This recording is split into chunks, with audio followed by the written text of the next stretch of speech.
Halo semuanya, welcome to the grid. Realme X3 Super Zoom ini adalah flagship terbaru dari Realme yang resmi di Indonesia, penerus dari Realme X2 Pro. Tapi lucunya, nggak semua hal yang ada di Realme X3 Super Zoom ini adalah upgrade dari Realme X2 Pro. Setelah pemakaian sekitar semingguan, ada beberapa hal yang gue suka dan kurang suka dari Realme X3 Super Zoom ini. Mau tahu apa aja? Yuk, langsung ditonton videonya.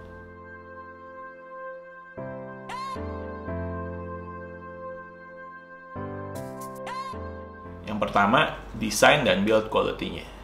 Dari sisi desain, Realme X3 Super Zoom ini agak terasa boring dan monoton, karena desain seperti ini udah sering dipakai Realme di smartphone-smartphone sebelumnya. Bahkan kalau dibandingkan dengan Realme Narzo dengan warna yang sama, ya nyaris nggak ada beda desainnya. Secara garis besar, desainnya masih sangat mirip, hanya beda di detail-detailnya aja kayak kamera dan peletakan flash. Tapi kalau masalah build quality, baru beda cerita nih. Build quality-nya udah cukup baik menurut gue. Finishing-nya terasa halus dan enak dipegang dengan kombinasi metal dan glass yang memakai Gorilla Glass 5. Beda banget sama Realme Narzo yang secara desain emang mirip, tapi build quality-nya terasa plastik banget. Jadi, untuk build quality-nya, gue cukup puas dengan Realme X3 Super Zoom ini. Kemudian, layarnya. Layar dari Realme X3 Super Zoom ini menggunakan 6,6 inch IPS LCD dengan refresh rate 120 Hz. Buat gue yang belum pernah ngerasain pakai smartphone dengan layar di atas 60 Hz sebelumnya, teknologi layar dari Realme X3 Super Zoom dengan refresh rate 120 Hz ini emang nyaman banget dipakai. Animasi scrolling jadi mulus banget, terasa lebih cepat dan smooth. Tapi kalau dilihat secara langsung, refresh rate 120 Hz ini berasa banget efeknya dan gue cukup suka. Tapi sayangnya, layar dari Realme X3 Super Zoom ini masih menggunakan panel IPS, downgrade dari Realme X2 Pro yang menggunakan panel Super AMOLED. Bukan berarti panel IPS jelek sebenarnya, tapi ya sayang aja menurut gue, karena jadi berasa standarnya turun. Oh iya, dan juga karakteristik dari layar berpanel IPS ini dengan kamera depan berjenis punch hole, itu bakal ada semacam shadow hitam tipis di sekitar punch hole-nya. Ini sebenarnya bukan minus atau defect dari pabrikan, tapi agak sedikit mengganggu buat gue. Lalu spesifikasinya. Spesifikasi dari Realme X3 Super Zoom ini masih cukup ngebut dengan menggunakan SoC Snapdragon 855 Plus. Emang sih nggak menggunakan 865 Plus sebagai SoC terbaru. Tapi Snapdragon 855 Plus ini masih bagus dan cukup banget buat tugas-tugas yang cukup berat, kayak main game. Mostly game-game populer tahun ini kayak Asphalt 9, COD Mobile, PUBG, dan Honkai Impact lancar jaya di HP ini. Buat sosmed, ya apalagi sosmed. Kombinasi speknya yang masih ngebut dengan layar 120 Hz bikin browsing website atau browsing sosial media jadi mulus banget. Untuk storage dan RAM hanya ada satu konfigurasi, yaitu 256GB dengan RAM 12GB. Ini lebih dari cukup. Yang gua sayangkan dari spesifikasinya ada di speakernya, karena masih pakai mono speaker di sisi kanan bawah. Lagi-lagi downgrade dari Realme X2 Pro yang udah pakai dual stereo speaker. Untuk smartphone dengan kategori flagship sih, sangat disayangkan kalau belum menggunakan stereo speaker untuk audionya. Yang paling penting, kameranya. Ini adalah nilai jual utama dari Realme X3 Super Zoom, or paling nggak diposisikan seperti itu. Dilihat dari embel-embel namanya yang menggunakan kata Super Zoom menggantikan kata Pro di Realme X2 Pro, apakah hasil kameranya menggambarkan namanya? Yuk, langsung dilihat aja hasil-hasilnya.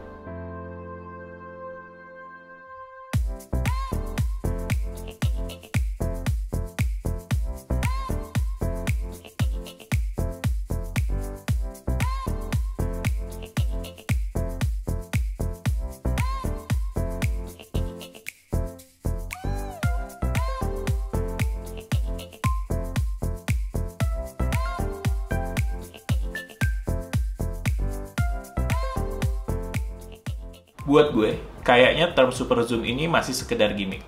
Zoomnya menurut gue masih optimal di 5 kali untuk yang optical zoom, sementara untuk yang hybrid zoom optimalnya di sekitar 10 kali. Buat yang 20 kali dan 60 kali, hasilnya udah nggak bisa dikatakan bagus. Untuk sebuah fitur yang ditonjolkan, bahkan sampai dijadikan nama, menurut gue teknologi Super Zoom ini nggak terlalu spesial. Agak kurang sesuai malah. Tapi untuk foto dengan lensa utamanya, gue cukup suka sih dengan hasil-hasilnya. Ada mode baru yaitu AI Color Dazzle yang efeknya menurut gue mirip-mirip dengan Chroma Boost yang ada di smartphone Realme sebelumnya. Untuk foto portrait dan makronya juga udah bisa dibilang cukup oke. Tapi untuk foto malam dengan Nightscape Mode masih agak kurang bagus juga menurut gue hasil-hasilnya. Cenderung banyak noise. Oh iya, ada juga fitur Seri Mode yang lumayan diunggulkan untuk foto-foto langit yang berbintang. Tapi pada prakteknya susah banget dipakai karena banyak syarat-syarat yang harus dipenuhi. Kayak nggak boleh ada polusi cahaya, harus pakai tripod, dan hasilnya pun kadang nggak sesuai dengan ekspektasi. Untuk videonya bisa melakukan perekaman dengan resolusi maksimal 4K dengan 60 fps. Hasilnya nggak mengecewakan, tapi di mode ini nggak bisa melakukan perekaman dengan lensa wide angle. Dan buat yang tangannya shaky kayak gue, mode Ultra Steady dan Ultra Steady Max-nya cukup menolong untuk mengurangi shaky yang ada. Dan ini contoh-contoh hasil videonya.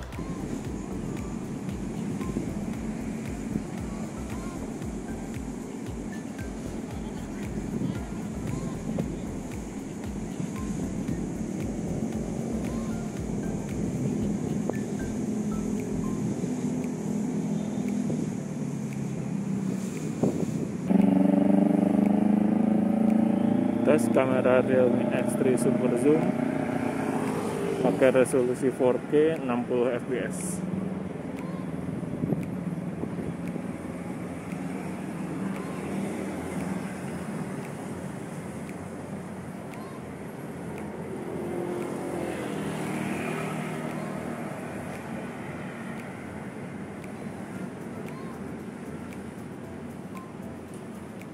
Dan yang terakhir, Realme Community. Ini yang gue suka dari brand-brand smartphone dengan basis komunitas yang kuat, kayak Xiaomi, OnePlus, dan tentu aja Realme.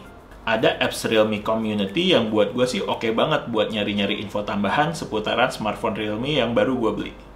Dan infonya dari sesama user Realme yang juga lebih relate buat gue. Atau malah bisa juga kita yang sharing mengenai device Realme yang kita pakai, kelebihan dan kekurangannya, atau sekedar sharing hasil foto-fotonya. Bisa banget.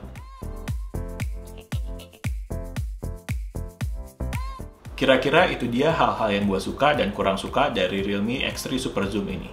Dengan segala kelebihan dan kekurangannya, harga Rp7.999.000 menurut gue cukup layak jika dibandingkan dengan smartphone-smartphone lain di kelasnya. Menurut kalian gimana? Cukup layak nggak? Oke, sekian dulu video kali ini. Jangan lupa like videonya dan subscribe channelnya ya. The Grid sign out.